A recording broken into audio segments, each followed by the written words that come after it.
اے اللہ دنیا کے اندر محبوب کی عظمت کو اور بلند کر دے۔ کیسے بلند کر دے؟ بے اعلاء ذکر ہی، کہ محبوب کے ذکر کو علو اور مرتبت اور شان و شوکت عطا کر دے۔ وَإِظْهَارِ دَعْوَتِهِ، اور حضور کی دعوت کو پھیلا دے اور پوری دنیا پہ غالب کر دے۔ وَإِبْقَاءِ شَرِيعَتِهِ، اور حضور کی شریعت کو دوام بخش دے۔ وَفِي الْآخِرَةِ بِتَشْفِيعِهِ فِي أُمَّتِهِ، اور آخرت کے اندر اس کا وہی مفہوم جو علامہ آلوسی بغدادی نے کیا کہ حضور علیہ السلام کو جو حق شفاعت دیا جائے گا، اس کے لیے اللہ سے دعا مانگنا۔ اور حضور نے خود ارشاد فرمایا کہ میرے لیے وسیلے کی دعا مانگو۔ یہ جو ہم اذان کے بعد دعا مانگتے ہیں کہ اے اللہ ہمارے آقا و مولا کو مقام وسیلہ عطا فرما، اور حضور علیہ السلام کے لیے دعا مانگنا ہے۔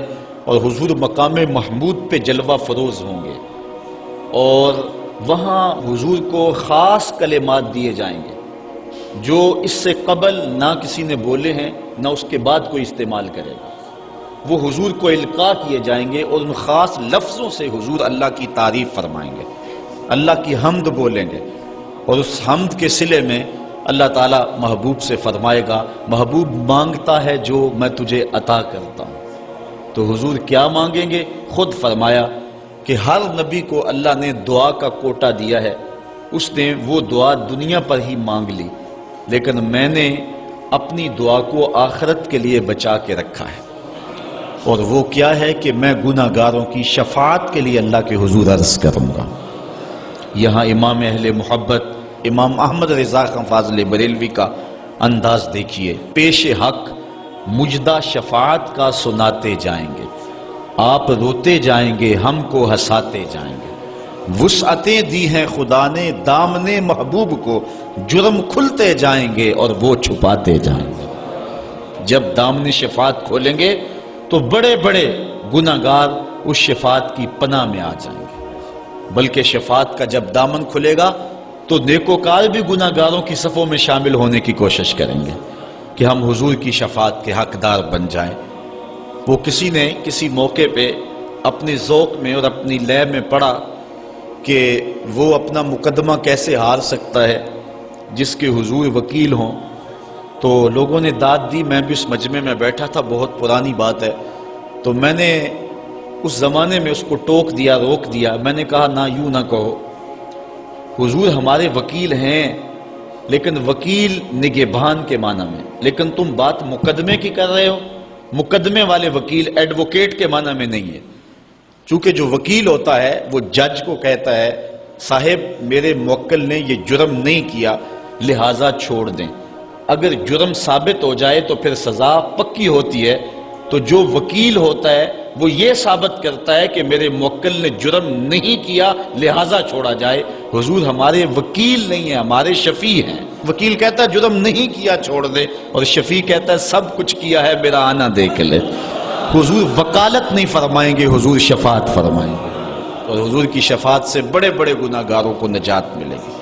شفاعتی لأہل الکبائر من امتی، حضور فرماتے ہیں کہ میں امت کے بڑے بڑے گناہگاروں کی سفارش کروں گا۔ تو یہ حضور علیہ السلام کو حق دیا جائے گا آخرت کے میدان میں، اور آقا کریم علیہ السلام سجدے میں سر رکھیں گے۔ بخاری شریف میں حدیث شفاعت اٹھائیں، ایک بار نہیں 4 بار سر رکھیں گے، اور ہر بار رب کہے گا کہ مالک سر انور تو اٹھاؤ، جو کہو وہ مان لیں گے، جس کی سفارش کرو گے وہ قبول کر لیں گے۔ اور پھر حضور سفارش کرتے چلے جائیں گے اور امت کو بخشواتے چلے جائیں گے۔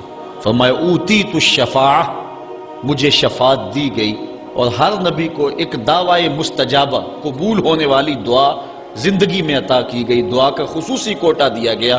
ہر نبی نے وہ دعا کا حق دنیا پہ استعمال کر لیا، لیکن فرمایا کہ غلاموں میں نے وہ دعا تمہارے لیے بچا کے رکھی ہوئی ہے۔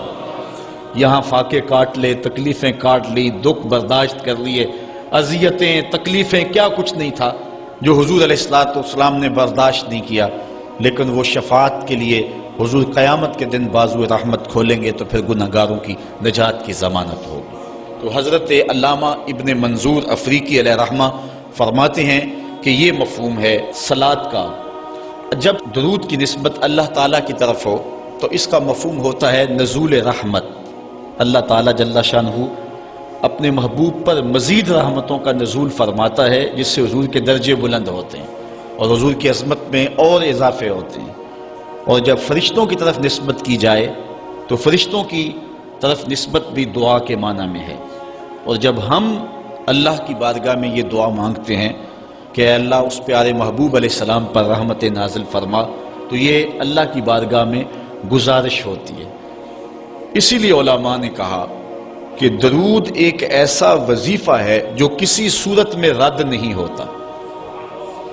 چونکہ ہم یہ کہتے ہیں اے اللہ اپنے پیارے نبی پر رحمت نازل فرما، وہ تو پہلے ہی فرما رہا ہے، تو ہم کہیں یا اللہ اپنے نبی پہ رحمت نازل فرما، تو کیا اللہ فرمائے گا کہ میں نہیں فرماتا؟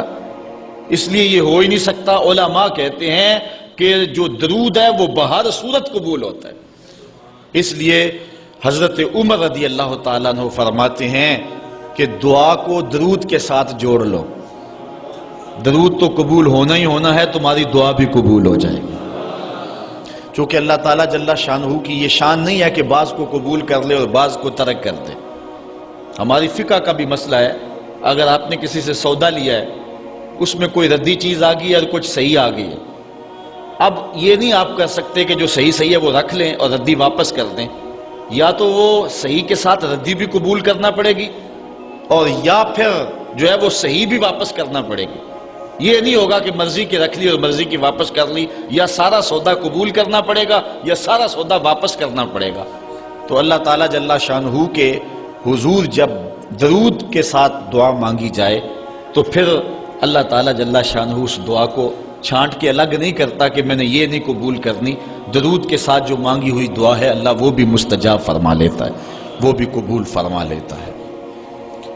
درود پاک وہ بابرکت عمل ہے کہ جو اہل ایمان کو تعلیم دیا گیا۔ علماء نے لکھا کہ زندگی میں ایک مرتبہ درود شریف پڑھنا فرض ہے، اور جب حضور علیہ السلام کا نام لیا جائے اس وقت درود پڑھنا واجب ہے۔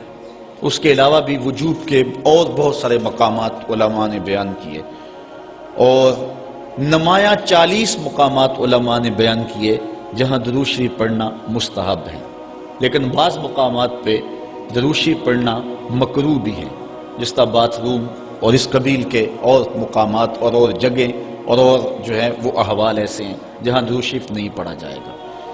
باقی درود شریف وہ بابرکت وظیفہ ہے، وہ مقبول بارگاہ عمل ہے کہ جس کو جتنی بار مرضی پڑھو، ایک تو طبیعت میں اکتاہٹ نہیں ہوتی، انسان تھکتا نہیں، اور دوسرا اس عمل کی برکتیں اتنی ہیں، اس کا ثواب اتنا ہے کہ حضور نبی رحمت صلی اللہ علیہ وسلم کا فرمان حضرت ابو ہریرہ رضی اللہ تعالی عنہ سے سماعت کر لیجئے کہ حضور علیہ السلام نے ارشاد فرمایا من صلی علیہ صلاۃ واحدۃ صلی اللہ علیہ عشرا، جو میرے اوپر ایک مرتبہ درود پڑھتا ہے اللہ تعالیٰ اس پہ 10 رحمتوں کا نزول فرماتا ہے۔ یہ اس بابرکت وظیفے کا نتیجہ ہے جو بندہ مومن کو نصیب کر دیا جاتا ہے۔